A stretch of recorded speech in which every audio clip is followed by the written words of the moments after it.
সমাজৰ প্ৰতি থকা দায়বদ্ধতা আৰু মহানুভৱতাৰ কথা সূচায় আপোনাৰ অক্লান্ত পৰিশ্ৰম আৰু কৰ্ম চানেকিক সেৱা জনাই বহাগী উৎসৱটোৰ জৰিয়তে তেখেতৰ জীৱন সংগ্ৰাম চলাই নিছে। গতিকে তেখেতৰ তাঁতশালত বিভিন্ন সময়ত 12টা মাহেই গামোচা, 12টা মাহেই টঙালি, মেখেলা চাদৰ ভিন্ন ভিন্ন ঠাইলৈ আচলতে তেখেতে প্ৰেৰণ কৰে আৰু তেখেতৰ সেইটো হৈছে মূল বৃত্তি আৰু যিটো বৃত্তিৰ জৰিয়তে সমগ্ৰ এটা ডাঙৰ পৰিয়াল মাকক সহিতে লগত ভায়েক ককায়েকে লগত লৈ ভালেমানখিনি এটা প্ৰকাণ্ড পৰিয়াল এটা তেখেতে পোহপাল দি আহিছে।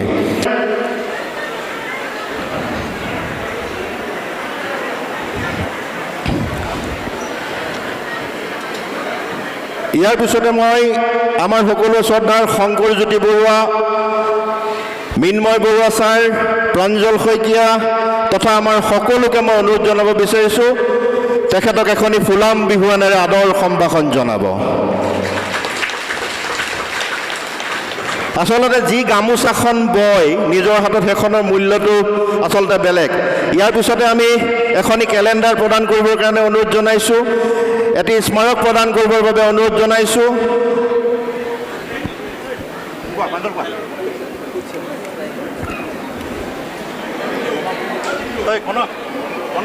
তুমি যে মোৰ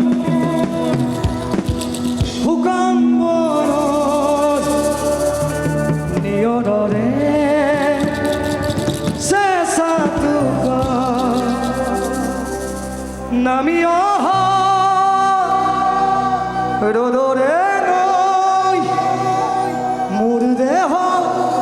প্ৰতি পুৱা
দুলীয়াজান যুৱ সংঘ,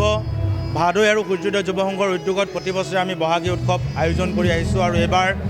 26 বৰ্ষৰ বহাগী উৎসৱ ইতিমধ্যে দ্বিতীয় দিনৰ কাৰ্যসূচী মুকলি সভা আৰু সম্বৰ্ধনা অনুষ্ঠানৰ অন্ত পৰিছে। প্ৰতি বছৰে আমি সমাজৰ লগত জড়িত প্ৰায় 30 গৰাকী আৰু এইবাৰ আমি 15 গৰাকী লোকক বিশেষভাৱে সম্বৰ্ধনা জনাইছোঁ আৰু ইয়াৰ লগে লগে আমি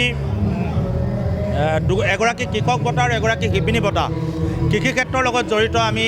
প্ৰণৱ শইকীয়া ডাঙৰীয়া টেঙাখাটৰ নিবাসী তেখেতক আমি কৃষক বঁটা প্ৰদান কৰিছোঁ, যিগৰাকী ব্যক্তিয়ে চাহ খেতিৰ জৰিয়তে প্ৰায় 800ৰো অধিক লোকক সংস্থাপন দিবৰ কাৰণে সক্ষম হৈছে, সেইগৰাকীক আমি কৃষক বঁটা আৰু শিপিনী বঁটা জিতামণি ডেকা মৌমাৰী গাঁৱৰ নিবাসী, দুয়োটা ভৰি অক্ষম হোৱাৰ পিছতো তেখেতে 12 মাহে আচলতে বয়ন শিল্পৰ লগত জড়িত হৈ গামোচা চাদৰ মেখেলা উৎপাদন কৰি সমাজৰ কাৰণে আৰু আন 10জনক সংস্থাপন দিবৰ কাৰণে সক্ষম হৈছে। এই দুয়োটা বঁটা আমি প্ৰদান কৰিছোঁ আৰু এইবাৰ আমি বহাগী উৎসৱৰ তৰফৰ পৰা দুলীয়াজান যুৱ সংঘ আৰু ভাদৈ সূৰ্যোদয় যুৱ সংঘ, এই যুৱ সংঘকেইটাৰ তৰফৰ পৰা আমি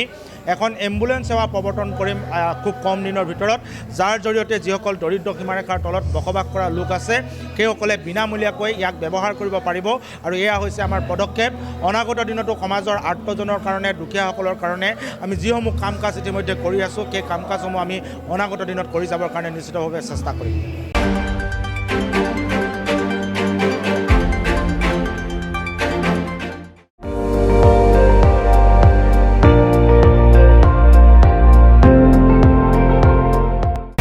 আপুনি চাই আছে ND24,